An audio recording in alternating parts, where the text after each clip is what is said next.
I want to talk about political happiness or even political pleasure, which immediately sounds like a really strange concept, right? Because very few people on Earth have actually experienced this.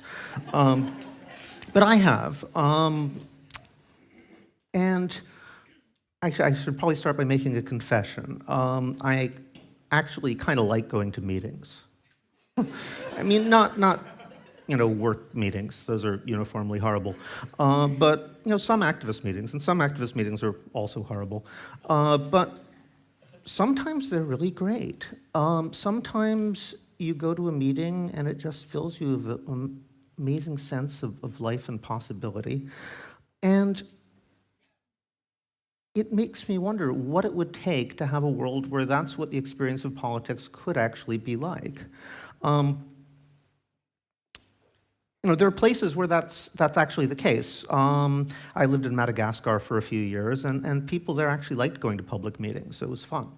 There are certain reasons for that that are hard to reproduce. There's a very ancient tradition of rhetoric that people really enjoyed. People would say, yeah, if you go to a meeting and there's people who are really good at rhetoric, you see them kind of going at each other in all these subtle and indirect ways, it's really fun. We don't have that here. In some places in indigenous movements in Latin America, sometimes they have 14-hour meetings, which even I can't imagine going to a 14-hour meeting. But people stay because they actually enjoy it. Everybody gets their say. And so it made me think, well, what is it that I actually like when I'm enjoying a meeting? There's a sense of common purpose. There's a sense that you trust the people around you. But the reason you trust them is because you're all dedicated to solving a problem. Democratic process, and process is a very important word on the sort of anti-authoritarian left, because it stands for a sort of consensus process that's been gradually developed over the years in this kind of confluence between feminism, anarchism, certain spiritual traditions. But when you see really good process, it means that people are situations, they're kind of in problem-solving mode, moving towards a consensus. And consensus doesn't mean unanimity also. It means coming up with a creative solution that nobody violently objects to. It's a process of getting there that's critical. And so you go to problem-solving mode, and when you're in problem-solving mode, your differences actually aren't so much a problem, but they're a resource. Because obviously, if you have 25 people who are all exactly the same, they're not going to be as well able to solve a problem as 25 people with very different perspectives. And part of the pleasure, I find, is a certain kind of abandonment of self, which comes from a trust in others, that other people are actually sometimes smarter than you are, or that the group as a whole becomes this kind of collective mind which is smarter than you are. It's a very interesting thing, because you bring people together in certain circumstances, the collectivity becomes much stupider than any individual member. What process is about is bringing people together in such a way they actually become smarter than any individual member. And there's something wonderful about sort of saying, well, maybe my point of view isn't all that important.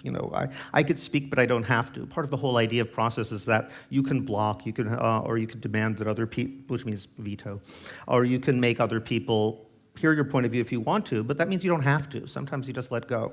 And that's a lot of where the pleasure comes from. And of course, that's exactly the form of pleasure, of sort of abandonment of self, that authoritarians, fascists, militarists also take advantage of in perverse ways. Sort of losing yourself to the mass, abandoning your will, in that case, to that of some authoritarian, charismatic leader. But it can also be a profoundly democratic experience if you do it voluntarily, knowing that at any moment you don't have to. So I wonder, how is that experience reproducible, or what are the conditions where democracy itself could be an experience like that for people who participate in it? Because certainly that's nothing like what politics is like for most people, which is why most people hate it. Politics is not a matter of collective problem solving. Politics is certainly not a matter of mutual trust, and it's certainly not pleasant. It's not fun. Well, in thinking about this, I thought about the idea of democracy. What we're trying to do is create a genuinely democratic process, one that could exist in a free society where there's no structures of coercion, so you can't compel a minority to go along with a majority decision. That's why you have to have consensus. Now, it's interesting that the people who created the systems that we now think of as democratic, and I'm most familiar with the framers of the American Constitution, most people don't know that nowhere in the Constitution does it say anything about America being a democracy. In fact, the people who created that document hated democracy. They're expressly against it. If you look at, I mean, I'm not making this up, if you read the introductory speech to the Constitutional Convention, it says, we've got a problem. There's way too much democracy. A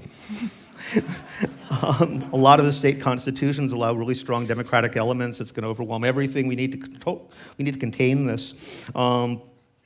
I mean, we should allow a little bit of democracy to keep people happy, but we really need to tamp down the threat of too much democracy. That's why they put together that elaborate system of checks and balances. That's what it's for. There was a strange process whereby, starting in the early 19th century, franchise was extended. People running for office suddenly some of them started calling themselves Democrats, and this happened in America. It also happened in France, eventually here in the UK, and winning elections. So suddenly everybody started calling themselves Democrats, even though it had been a bad word before. And Republican systems that were essentially created to contain democracy got renamed democracy. The question I find very interesting is why they had to do that. What was it? Even though democracy had been used only as a term of abuse before, people liked the idea, and people still do. There seems to be this desire, and if democracy is anything, it's this idea that people should be able to manage their own affairs, even if we're not sure exactly how it's possible. And I think that lingers to this day. I mean, if you think about Americans, we're always told that democracy just means electing politicians to run a government, right? But most Americans, they hate politicians. They're kind of iffy about the whole idea of government, yet they love democracy. Well, surely that means democracy must mean something else to them, even if it's a sort of ideal or possibility of something that's not completely realized, or realized perhaps only in their ability to occasionally kick politicians out. So what would it take to actually bring that ideal to realization? Well, the first thing I think is you have to look back at the original discussions around the Constitution. They're very revealing, because often these guys were disarmingly honest. The first thing they said is, well, we can't have democracy, by which they meant popular participation in government, direct democracy especially, government by popular assemblies. We can't have that because we have inequality of wealth.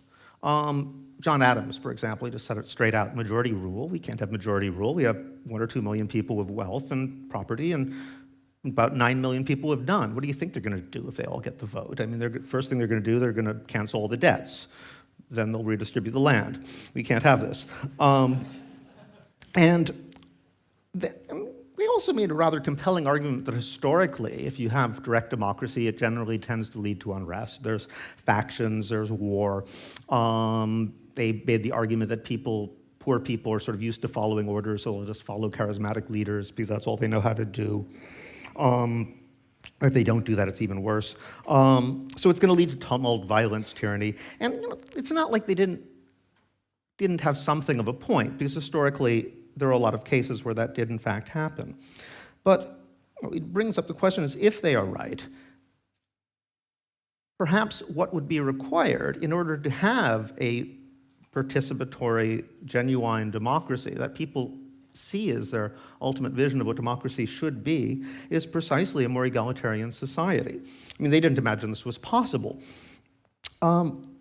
But that sense of possibilities, I think, is incredibly important.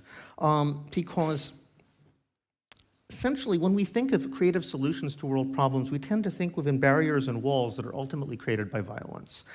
And it's a kind of a violence which is, the most effective forms of violence are the kinds that you don't even know are there, because you don't like to think about violence. So we sort of imagine them as just sort of structural features of reality.